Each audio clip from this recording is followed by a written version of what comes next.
Hey guys, John Polemy here, Actionable Intelligence.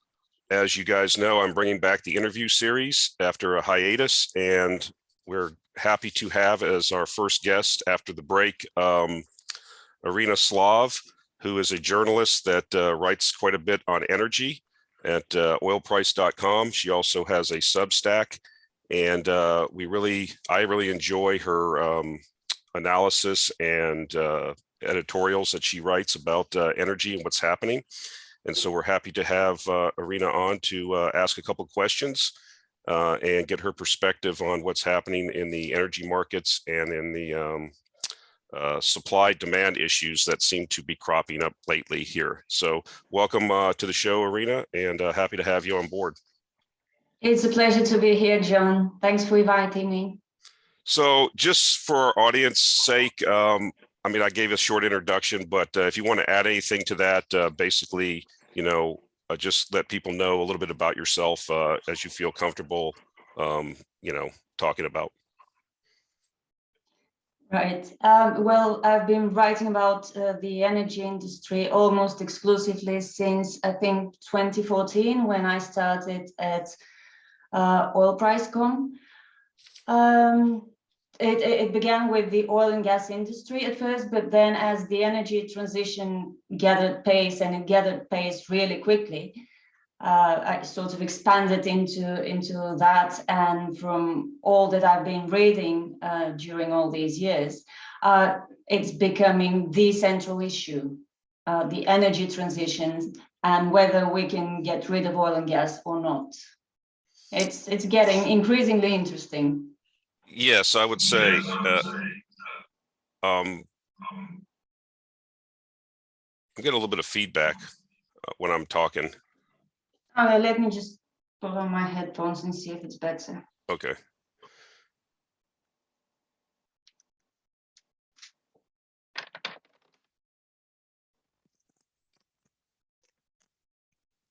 How's it now? Can you hear me? Yep. Okay, I can hear you fine. So when you just mentioned the energy transition, one of the things, let's get started there, because I think before the recent events that have been happening that have really, that a lot of people are talking about, there was already this dynamic in place about this energy transition, the changeover from fossil fuels to renewables, and how that was going. I used the term maybe over a year ago that I thought, just based on some of the decisions that were being made by policymakers around this so-called energy transition, which seems to be having the most traction in Europe, that we would, trying to force this in a short period of time was going to cause an energy crisis. And it seems like even before the recent events with the war, that we were already in a situation where we were seeing energy, well, let's use the word energy. I use the word energy crisis. So what's your view on that? I mean, do you, when somebody just says, well, we're in an energy crisis, do you agree with that? Or do you, I mean, what would be your perspective on what was happening even before the recent events as far as energy was concerned? Because I felt quite, on demand increasing continuously because of emerging markets and all these things, was relentless, but yet we were making concerted efforts and policy decisions to not have growth in fossil fuels, coal, oil and gas, or even nuclear. So the focus being on this renewable transition. So what's your perspective on that? What was your thinking on it before the recent events even? Well, I agree with you that we had an energy crisis in Europe a few months before the war in Ukraine started. I'm sure you remember that natural gas prices in Europe started rising last autumn, and they rose very sharply, very quickly. And they sort of coincided with lower renewable energy output across Europe. This wasn't publicized widely because it went against the grain. It went against the dominant narrative that Europe is going renewable and it's not stopping for anything. So what the latest events actually did was just exacerbate the situation and really drive the point home that we're not ready to get rid of fossil fuels. But even now, it's really amazing how consistent the European Union and the UK and even the United States have all been about this transition effort. They continue to talk about building more and more and more wind and solar capacity. Some are talking about prolonging the lives of their nuclear power stations because there aren't really any alternatives to that right now, because you can't build so much wind and solar capacity. And I really hope there are people who know that even if you build a lot of wind and solar capacity, it will not be enough to meet the demand of any country, not without massive storage, which is really expensive at this scale that it is needed. So yeah, the crisis began, I think it was years in the making, when political decisions were being made to stimulate growth in renewable energy capacity and to stymie growth in fossil fuel production capacity. So we're now seeing the results of that increasingly clearly. But it didn't start in February. It didn't even start last year. It started years ago.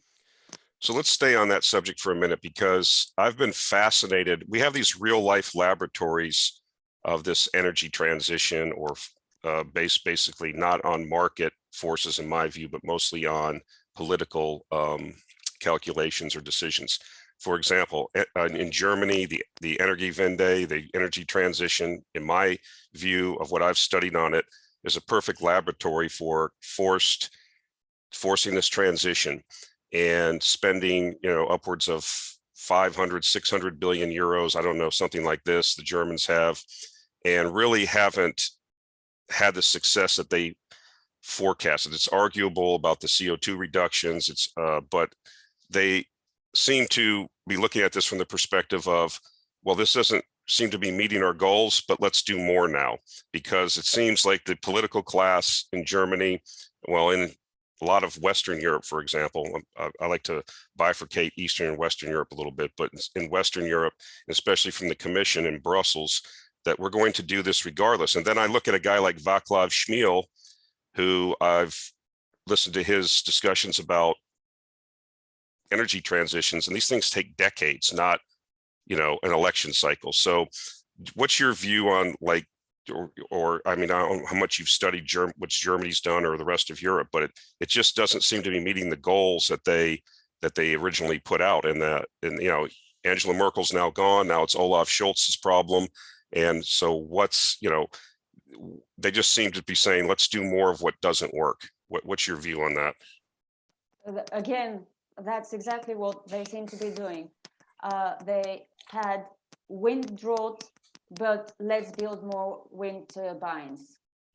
There is not enough sun in Europe to power these countries, even partially, throughout the year, because of, it's a temperate climate. We have 4 seasons, and the amount of solar power that reaches this part of the earth is not as abundant or as constant as it is, for example, in California.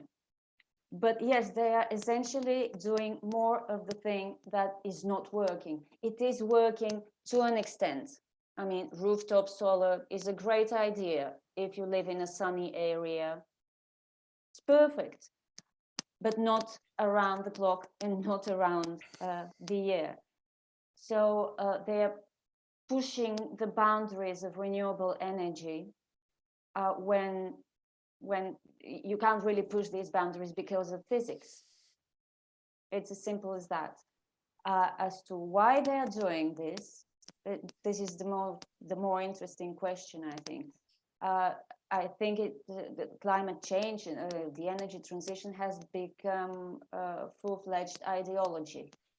If you don't support it, then you're either a conspiracy theorist or a climate denier, whatever this means, because the climate exists. It changes all the time. Yes, human activity has an impact on the climate, as it has an impact on everything around us, because we don't exist in isolation. But instead of, taking the time to make some long-term plans on how exactly this could realistically work, they are now rushing to build gigawatts upon gigawatts of capacity within like 5 or 10 years, with the purpose of reducing CO2 emissions. This is like the singular goal of the EU energy policy and of the UK energy policy.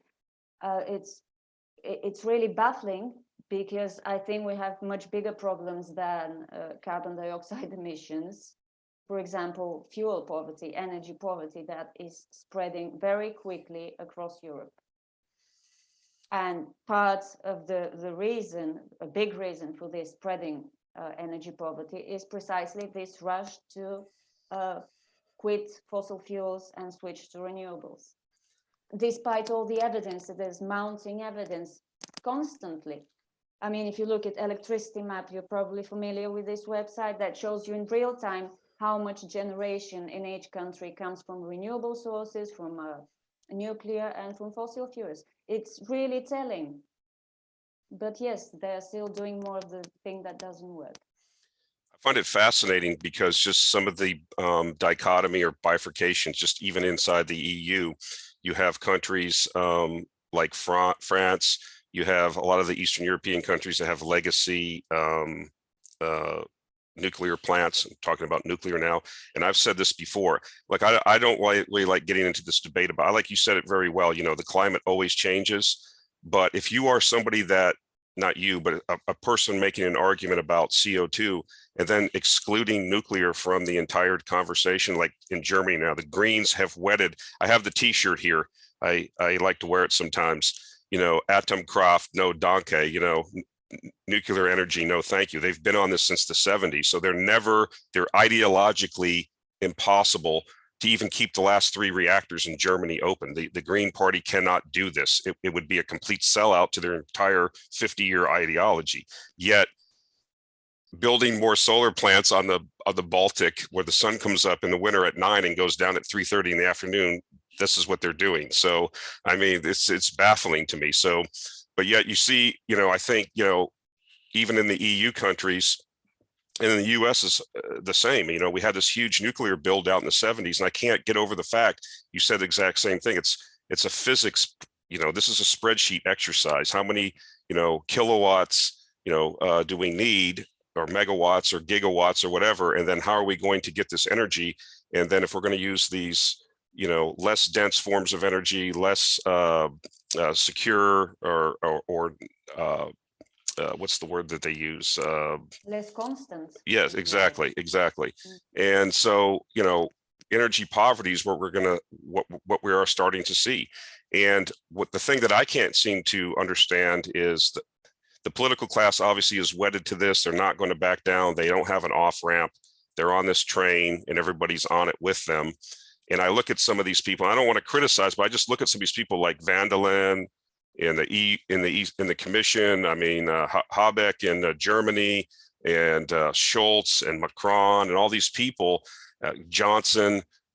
These just don't strike me as like people that are like great statesmen or great people. That they're just like almost like intellectual pygmies. They have wedded themselves almost with a religious fervor to this plan, and doesn't appear to be working. And my question is, you being in Europe, at what point do the people, I mean, Ayn Rand said this, I'm not a big Ayn Rand fan, but I like this quote: you can ignore reality, but you cannot ignore the consequences of ignoring reality. So at what point does the 2x4 hit upside the head and people start going, look, my standard of living is going down, my wealth is going down, the promises that were made for a better life for my children, I don't see it because we have insufficient energy. I mean, this seems to be, I don't know if this is a process or if it's really hit yet, but You just see like some of the costs that you see for even electricity or natural gas. I mean, it just doesn't seem to be tenable long-term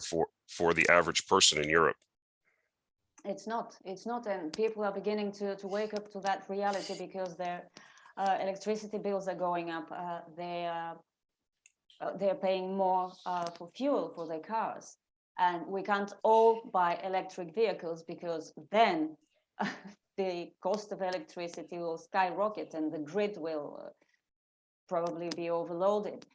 As to your question, I think the moment things get to the point of the danger of riots becoming real, politicians may have to stop and think. I have a fresh example from Bulgaria, if you like. We're a small consumer, we're a small importer relative to other EU member states. But we do get most of our oil and gas, almost all of it really, from Russia. And we have a very obedient government right now that has stated directly that whatever Brussels decides, we will follow with regard to sanctions right now, and with regard to measures to replace these imports with other sources. But I've seen fuel prices at filling stations rise. I mean, I haven't seen gasoline at 3 litres, which is 1.5 euros per litre. I have never seen such a price before. And because fuel prices are higher, the price of everything else becomes higher. Same with natural gas. So now they have said that they will veto any oil embargo until we are given an exemption for a certain period of time. Why? It's not because they want to quarrel with Brussels, it's because people will rise. I mean, it's unavoidable at from one point onwards. People will get so unhappy with how their lives are developing that they will take to the streets. In the UK, I think disgruntlement will soon start growing as well. I haven't heard about public protests or anything lately, but people are now taking out debt to be able to pay their electricity bills.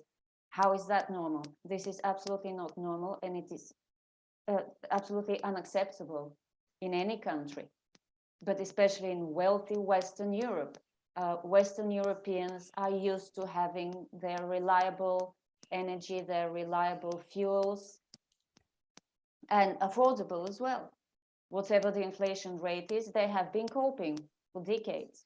Now, suddenly, things are changing. What is Boris Johnson talking about? Let's build more wind turbines and more solar. But yes, they're also building, or they're planning to build more nuclear. In parts of Europe, those that have, for example, Poland has a very big coal industry, and Poland put its foot down last year that it will not sign up for the transition plan unless it was allowed to keep its coal power plants for longer. And that's perfectly understandable, because if you have your local supply of fossil fuels, then you have security of energy supply. So of course, they're not going to give that up just because Brussels says so, and just because somebody thinks we really have to reduce carbon dioxide emissions. So yeah. No, go ahead. I'm sorry. No, I was just going to repeat what I said at the beginning. People are getting disgruntled, and this disgruntlement, unless the politicians do something really urgently, like stop and think, and try to be a little bit more pragmatic rather than ideological, there will be riots, especially as food prices also start rising.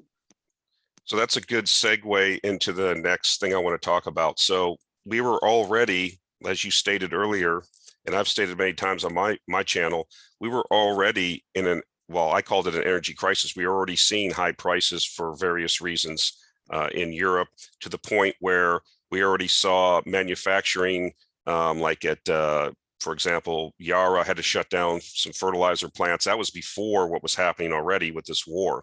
So now we have the situation, for whatever reason, we have this war in the Donbass in Ukraine. We have, Russia, Europe has wedded itself to Russian energy. I don't think it was irrational to do that. They had an abundance of oil and gas. It was cheap.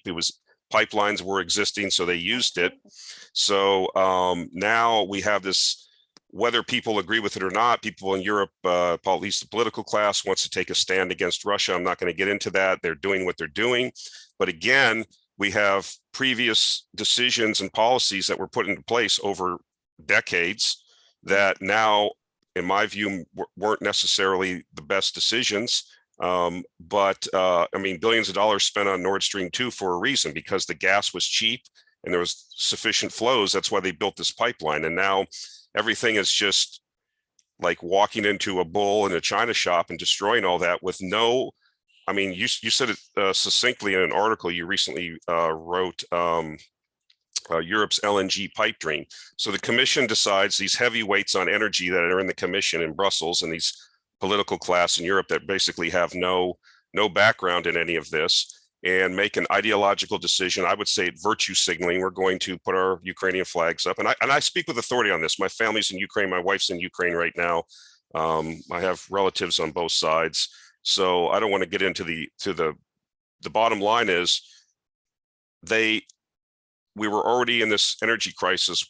I use this analogy of we're trapped on this bullet train with these people. And so Ursula and Boris Johnson, these people are up in the cab driving it. We were at 100 kilometers an hour. Now we're going to go 200 kilometers an hour with no stops. And we don't know what the track is ahead, because they're just going to cut gas off from Europe, which they're an umbilical cord. I looked at a chart of the pipelines and it showed each member state what their reliance was on natural gas from Russia.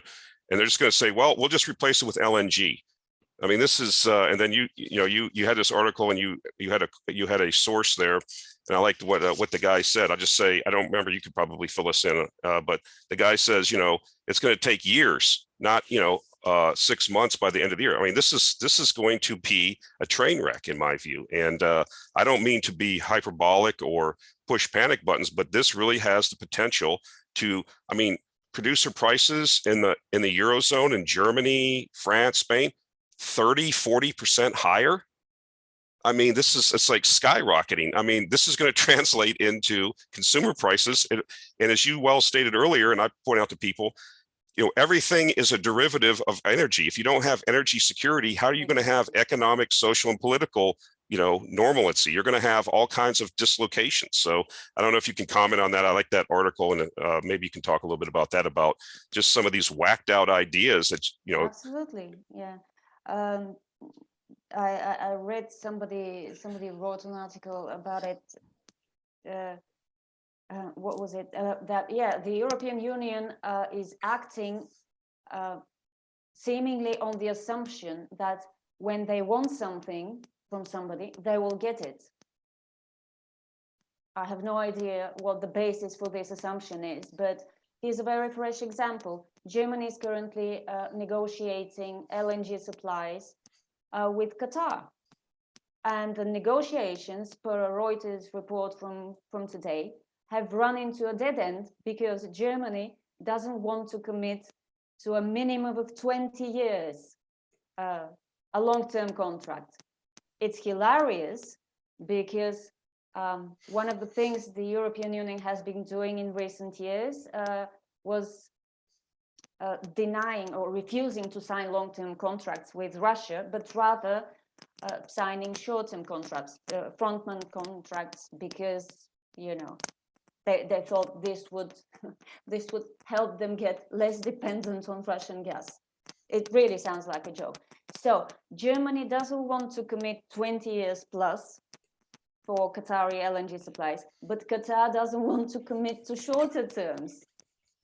And then Qatar also has a condition that Germany, once it buys the LNG from Qatar, it shouldn't resell it to other European countries. And Germany is not okay with that either.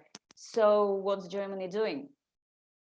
And it's not just Germany. I'm sure that other countries from the European Union would be negotiating with Qatar it being one of the biggest suppliers of low-cost LNG. And then there's the whole US LNG story, which was, it was touted like US LNG is the savior of Europe, and record high US LNG exports to Europe. And what did this do to American natural prices? They've skyrocketed from about, what was it, $3 per million British thermal units to over $8. And some analysts are saying that the price could reach $10 per million British thermal units. And that is making energy more expensive for Americans. How would Americans feel about, how do you feel about that as an American? Just because the US administration wants to help Europe weather the effects of the energy crisis, Americans are paying more. Actually, listen to an activist, a community activist from Louisiana last week at a media briefing, and the lady said, why are we being turned into the sacrificial lambs? Just because the Biden administration wants to help Europe. That's fine, she said. She was actually speaking against the buildup of more LNG export facilities on the Louisiana coast.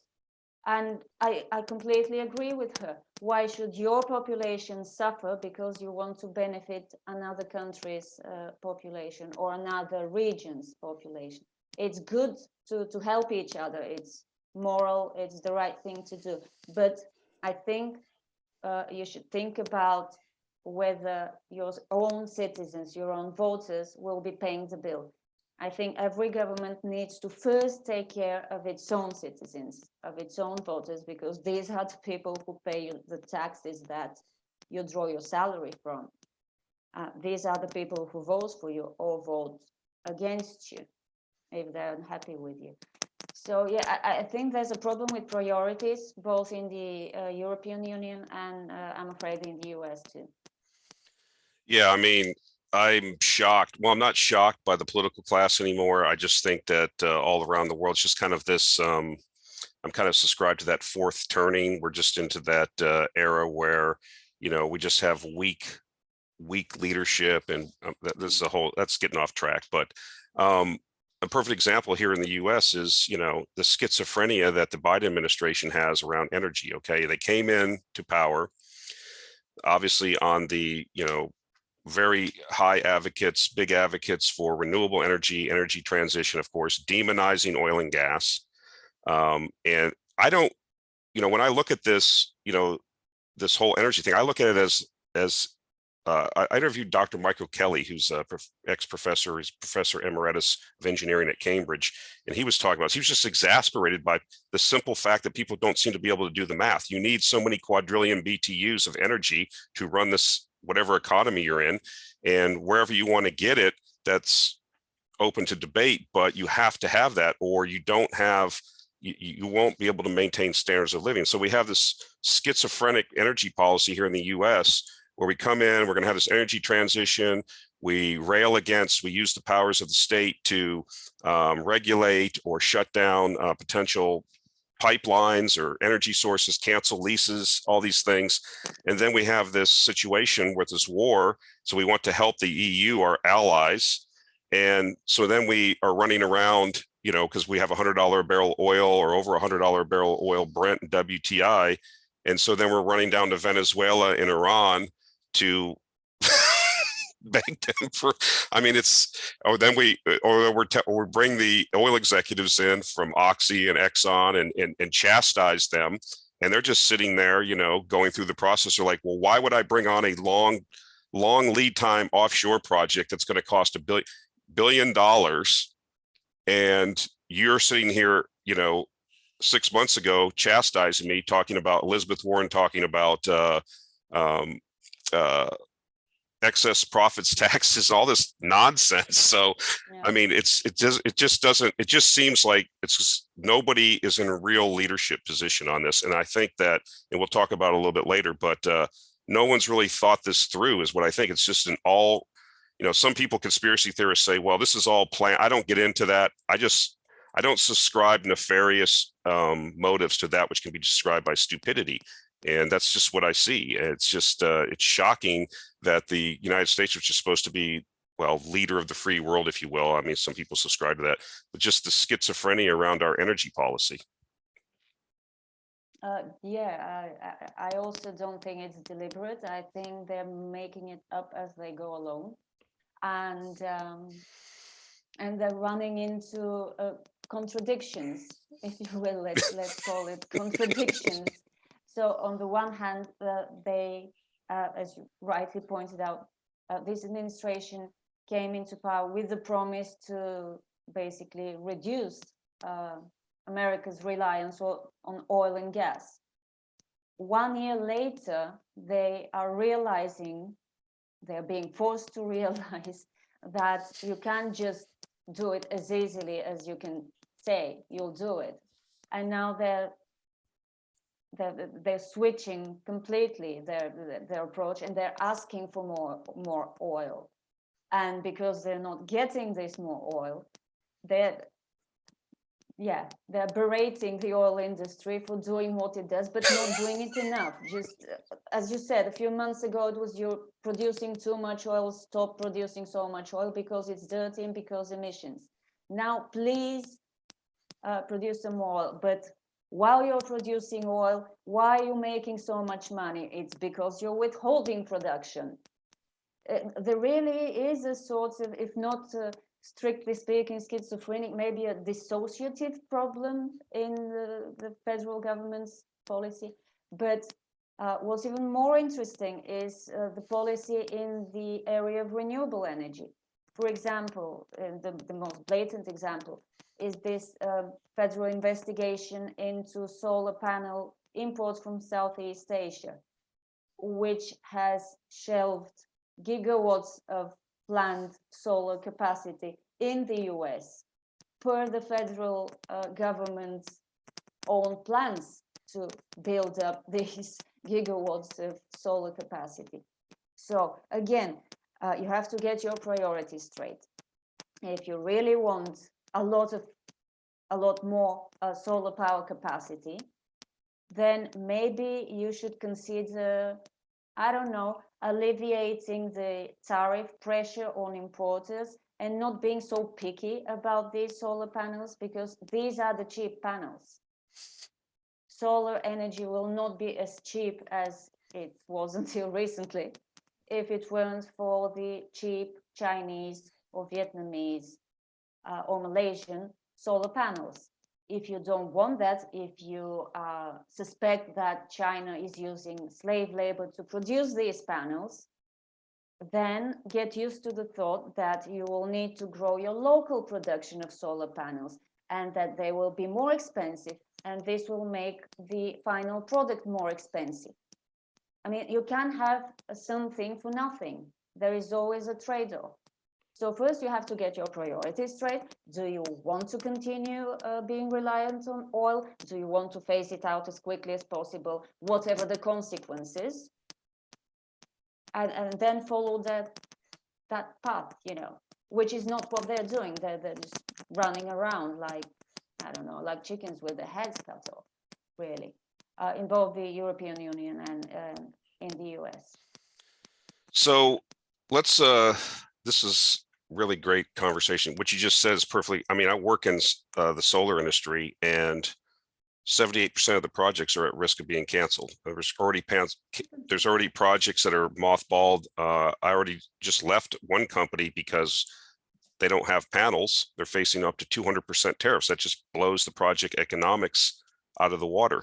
And so I went to another company that actually has secured their panels from other manufacturers, but more expensive, Japanese and Korean. Just as you said, the final product will be higher now because, you know, you have to recapture your capital costs. And I don't think a lot of people understand these mechanisms. You know, we had this, and I just want to transition this real quick. This is a good segue. You know, globalization which was working very well for creating a lot of cheap products and allowing for a lot of variety in products. People can argue the benefits depending on where they're at on that. But we seem to now, because of this I look at it as like we have these children, these emerging markets, if you will, China, India, all these places. Russia was an emerging market, I guess you could claim that, but they kind of are in their teenage years and they're starting to rebel against that whole world order. I think, you have Lavrov said something similar. We had this unipolar world, which was the globalists and everything, supply chains, everything was designed around that. And now with this war and some of the political things that are going on, we're moving more to a multipolar world. And this is an example, I think. Supply chains have been so disrupted, as and the fine-tuned machine that was the global system has now basically been discombobulated, and so that adds even more to it. I mean, you can't even get, like, I do a lot of discussions with guys in the oil field. I mean, you getting parts, getting labor, getting all these things you need. It just seems like, and then we instead of realizing what we're doing here, we've thrown sand into the gears, whatever analogy you want to use. There's no thought going into this, and then it's just like you said, it's being made up as it goes along. So what are you looking at as some of the we're going to restrict all these commodities from Russia, which is no thoughts gone into too. I'm concerned now about, just on a human level, not just economic and investments, but you have the world's largest wheat producer or exporter invading the 5th largest wheat exporter, and this is a knock-on effect you have even in the US now because of the gas issues. And in Europe, we're already seeing the fertilizer market being nitrogen fertilizer market being disrupted in Europe. You shut down potash from Belarus and from Russia. And like you said, people just think, well, we're in the EU or we're Americans, we just snap our fingers and it'll just happen. But this is one knock-on effect I'm looking at. The other knock-on effect, we're seeing it already. Diesel prices here in the United States, in some places, are over $6 a gallon. So you're over $1 a mile on one of these big trucks, and 75% of our products in the U.S. are delivered by these big trucks. And I don't think any thought's gone into this. And like I said, I don't want to be hyperbolic, but what kind of knock-on effects are you looking at as far as the decisions that are being made? And there's going to be, we're already past, and I don't mean to keep talking so much, I want to let you talk, but the EU food index is already above levels where we saw the Arab Spring back in 2011. So I'm looking at this from my perspective as a decade of political, economic, social, and upheaval around the world that's just being caused by a lot of a political class that does not. When I use the word stupid, I don't mean, these are highly educated people. They are, for the most part, intelligent, but I don't think they understand cause and effect. They don't understand, if they make a decision, what the knock-on effects are. Simply, I just cannot see that. And I don't think it's deliberate. I just think they just do not understand this. Well, there are different interpretations of what intelligence actually means. So, you can be generally intelligent, but if you cannot be, how should I put it, practically intelligent, then what's the use of your intelligence? And education is no insurance against stupidity, as we have seen a lot of times. Well, my biggest concern is food prices, because we could probably do with shorter showers or turning the thermostat a couple of degrees down during the winter, but we cannot do without food. And it's not luxury food products that are seeing the highest price rises. It's staple products. It's bread, cereals. These are things that even the poorest need to be able to afford in order to survive. I mean, the very fact that we're talking about survival, I realize I'm the one who mentioned the word, but it's putting current situation in what is supposed to be the developed world in a very scary perspective, because it's beginning to look like a house of cards. And the basis of this house of cards these global supply chains that you said were beginning to break down. They began to break down during the pandemic, and I think just like the Great Plague from the Middle Ages, the pandemic had a silver lining in exposing these weaknesses. For example, supply chains were clearly way too long, way too complex. And we saw that when they started to break down. We have yet to recover from this, from the effects of the pandemic. And now we have another event, another process that is reinforcing a lot of the fallout effects from the pandemic. And as you said, it's going to be an age of upheaval over the next at least couple of years. I can't see any further than that from this point. And I really don't know, you know, I've been talking to some readers of my Substack newsletter. How bad must it get before it starts to get better? And they say that everyone seems to be in agreement that it will have to get a lot worse before it begins to get better. And that basically means poverty and famine, which shouldn't be a thing in the developed world. It's a thing we have got used to associating with poorer regions such as Africa, such as Asia and the Middle East. Now we're seeing it in the wealthiest part of the world, which means that the world order we have had so far is not as stable as we thought it was. All it took was a few rounds of sanctions, because really that was pretty dumb, not stupid, straight out dumb, because it's one thing to sanction Venezuela, which relies almost entirely on crude oil exports for its forex revenues.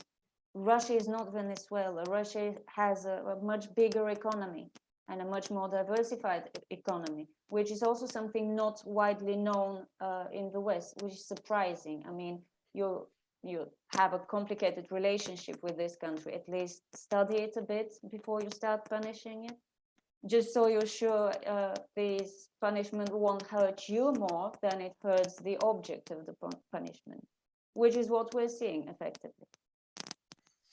So let me just. Sorry, I went into that, but no, that's perfect. That's exactly right, because you know there's no pragmatism here at all, and I understand people have their views on the situation. What bothers me is people's philosophical anchor. Like I said, I have an interest in Donbass because I have relatives there. But the average American 6 months ago, or even in January, let's say, before February 24th, could not find this place on a map. They don't know what's going on there. They don't know the history. They don't know what's going on, the politics in this country's, what's going on behind the scenes. And so this just jumping on this bandwagon without any understanding of consequences. You know, you have the CEOs of like BASF and Bosch now, very large companies in Germany. Germany is an industrial powerhouse. Everybody knows that. It's probably one of the main influences in the union. And they're coming out and saying this is, I mean, for German CEOs to say some of the things they're saying, I mean, you know, we understand how Germany is. It's very proper, and you know, for the most part, but they're saying this is not going to work. We are going to, have to shut down like these huge chemical complexes for 40,000 workers because we don't have the fuel. If we enable this is what's going to happen. So I know they talk there, they have to have a fiduciary responsibility for their company, but they're not being listened to. And so just to get to the end here, so what's the way out, really? So because, like I said, you have like Green Party in charge and the coalition in Germany, they're not going to change their views. There's no off ramp. These people have no reverse gear. They keep ratcheting things up. They will never admit that they were wrong because that's the end of their political careers and their parties. I mean, at the end of this thing, what I'm concerned about is, does this cascade into, I talked about it earlier, and you can give more perspective. there seems to be this dichotomy or this bifurcation of Eastern and Western Europe. You know, a lot of the Eastern European countries, Hungary, for example, Bulgaria asked for exemptions. Some of these other countries are asking for exemptions because they're completely reliant. Do we get to a point as that the union itself could be at risk politically over, I mean, it's hard to forecast, but is there a wedge, or is everybody really unified on this and we're going to push forward regardless? Or you're already starting to see cracks in the union?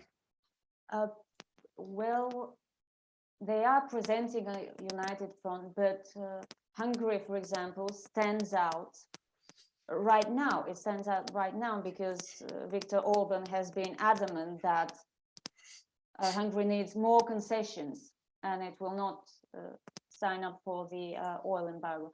But even before the war started last year, there were cracks between those more heavily reliant on fossil fuels, like Poland, because it has all this coal, and other Eastern European countries, who are not so sold on the energy transition because they know it will cost a lot of money, and they know that it will be their citizens that will need to shoulder this burden.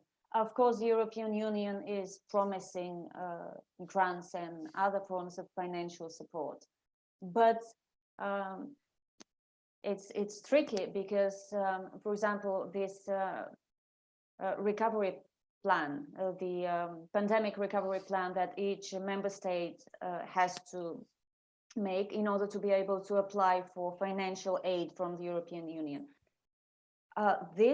The bulk of this help, the bulk of this aid that the European Union is offering is conditional on building renewable energy capacity, on reducing your emissions, on shutting down your coal-fired plants. And that doesn't sit well with a lot of people in countries such as Bulgaria. So there are cracks. Just how deep these cracks are is yet to be seen. But no, despite the political statements of how united the European Union is right now, I don't think it's that united. It will get even less united when the consequences of all this schizophrenic, dissociative energy policies begin to really become obvious, and they will. I thought I'd have to wait until 2025 before we started to see really what the energy transition is all about, and we started having blackouts. But now I think I won't have to wait that long. So final question, like, what do you just in your circle of people that you talk to, and I know you talk to a lot of smart people, is not political class, but I know you, but regular normal people that analyze this stuff and are involved in this. I mean, is the consensus, like the analysts and people that are looking at this, like, what are these, this is not going to work, we're going to have a big problem here? Or are people, or even in your social circle, are people just like, well, this is just temporary and it'll be fine? Or are people starting to, I mean, I've actually, you know, bought things in advance here, even in the US. I mean, I like to eat buckwheat. I can't get it anymore here because we have sanctions on Russia, but I already bought a ton of buckwheat and hold it, and rice and beans. I'm not a conspiracy theorist, but just I understand that there's a potential for higher prices. I don't think in the West we'll have. Yeah, because, and this is what this mentality, I never thought I would be a hoarder, like I'm living in some developing country. I've worked all around the world and in developing countries, and I've been working on my laptop, and all of a sudden the power goes out, no one's going to come back on. This is not something that people in the West have any experience with, or I don't think will even tolerate for any amount of time. I mean, we have this, especially in the United States, this over entitled mentality that if we're inconvenienced for even 5 minutes, it's a problem. And I can't imagine rolling blackouts or food prices doubling or something like this, or the inability to have things like, you know, just meats and stuff. Yeah. So, but I mean, what are you seeing? Are people beginning to what are the vibes you're getting? Well, I last week actually had a thread on my Substack newsletter about this, about inflation and whether people have started already to cut consumption. I was a bit surprised because my family, we haven't started yet, but we are seeing that we're spending more for groceries. But people from the United States, people from Europe said they have started to cut down on their consumption of this and that. Nothing essential yet, but they have started cutting down. And this is a pretty clear sign of what is to come, because prices are not going to start going down anytime soon. So we will all be cutting down on things and stocking up. I am a hoarder. I like to have reserves of flour, for example, so I can make bread.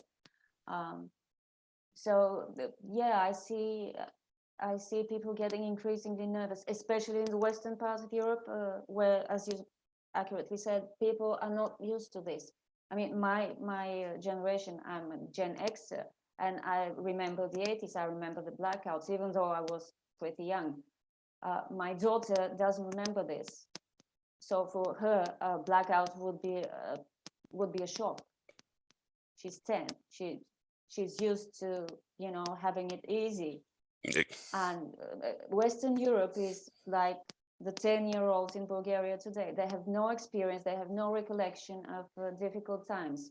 But we do, and it's good that we do, because we're kind of prepared. We've already been there.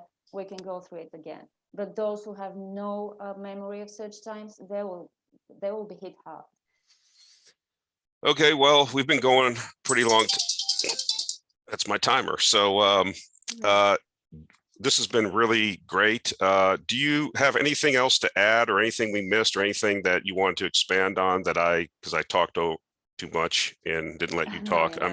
Is there anything else that you think people should know or would be interested in that we might have missed? I don't think so. I wish I could be more optimistic, but I have a pessimistic tendency, so it could be just me. Maybe things are not that bad. Maybe things are a little less bad, but they are bad. Sorry.